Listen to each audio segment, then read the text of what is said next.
રાજકોટ રંગીલું શહેર છે. રંગીલુંની સાથે સાથે હવે ડસ્ટબિનવાળું શહેર થઈ ગયું. મતલબ કે એકદમ ડસ્ટ છે. રંગીલા રાજકોટના લોકોએ હવે તો શ્વાસમાં પણ સાચવીને લેવો પડશે, કેમ કે રાજકોટની હવા એટલી ઝેરી બની છે કે જો આ હવા તમારા શરીરમાં ગઈ તો તમારું બીમાર પડવા નક્કી છે. ત્યારે હાલમાં કેવી છે રાજકોટની હવા અને હવા કેમ ઝેરી બની રહી છે, શા માટે રાજકોટ પ્રદૂષિત થઈ ગયું છે, આવું જોઈએ, જાણીએ, સમજીએ.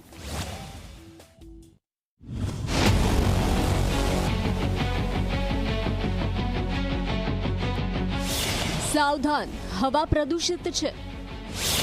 શ્વાસ લેશો તો મરશો. રાજકોટની હવા બની જોખમી. શું તમે રાજકોટ શહેરમાં રહો છો? જો હા, તો જલ્દીથી રાજકોટ શહેર છોડી દેજો.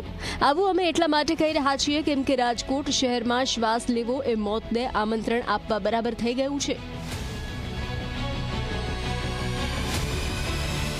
રાજધાની દિલ્હી બાદ હવે ગુજરાતના શહેરોની હવા ઝેરી બની છે, જેમાં પણ રંગીલું કહેવાતું રાજકોટ શહેર હવે રંગીલું નહીં, પ્રદૂષિત બન્યું છે. કેમ કે રાજકોટ શહેરમાં છેલ્લા ઘણા સમયથી AQIનું પ્રમાણ દિવસે ને દિવસે વધી રહ્યું છે. સવારે AQI 340 નોંધાયો, જેનો સીધો મતલબ છે કે હવાની ગુણવત્તા ખૂબ જ ખરાબ છે. 340નું સ્તર ઇમરજન્સી જેવી સ્થિતિ ગણાય છે. ત્યારે આવી હવામાં શ્વાસ લેવો સ્વાસ્થ્ય માટે ખૂબ જોખમી છે. સરકાર વારંવાર આ મુદ્દા ઉપર અનેક શહેરોની વાત કરે છે, ફલાણા શહેરમાં આમ છે, ઢીકડા શહેરમાં આમ છે.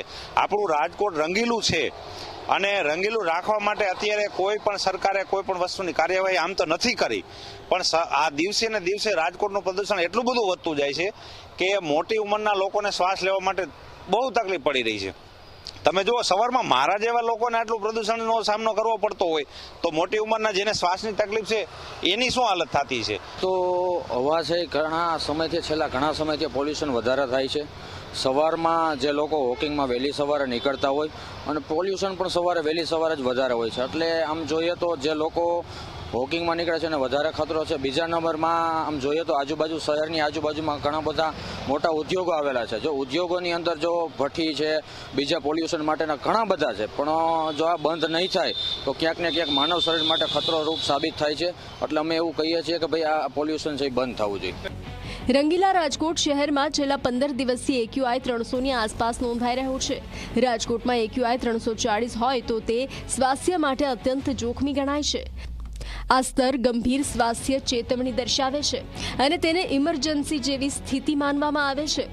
ત્યારે આવી હવાની આપણા શરીર પર શું અસર થાય તેની વાત કરીએ તો સ્વસ્થ વ્યક્તિના શરીરમાં આવી હવા જાય તો શ્વસન સંબંધી ગંભીર બીમારીઓ થઈ શકે છે.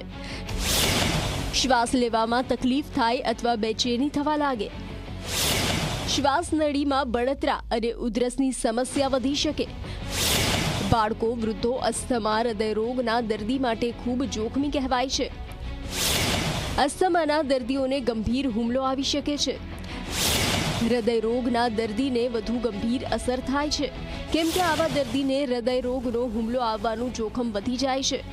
રાજકોટમાં AQI 340નું સ્તર બતાવે છે કે હવામાં PM 2.5 અને PM 10 જેવા ઝીણા રજકણોનું પ્રમાણ એટલું ઊંચું છે કે તે સીધા તમારા ફેફસા અને લોહીના પ્રવાહમાં પ્રવેશીને ગંભીર નુકસાન પહોંચાડી શકે છે.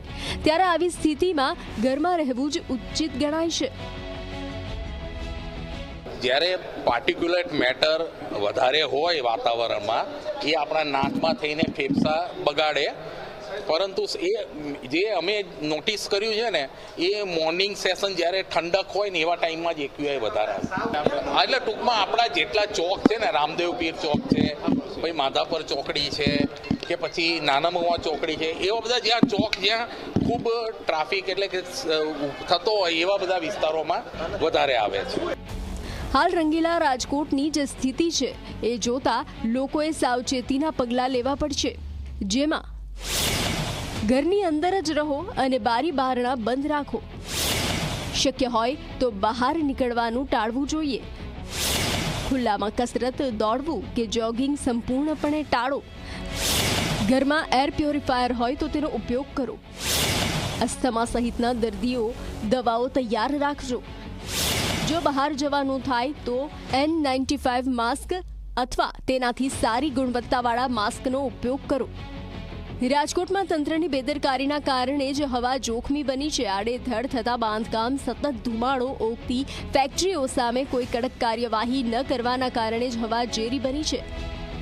ત્યારે હવે તંત્રના પાપે જ લોકોએ સ્વસ્થ રહેવા માટે પોતાના ઘરોમાં પુરાઈને રહેવું પડશે. ગૌરવ દવે, ઝી મીડિયા, રાજકોટ.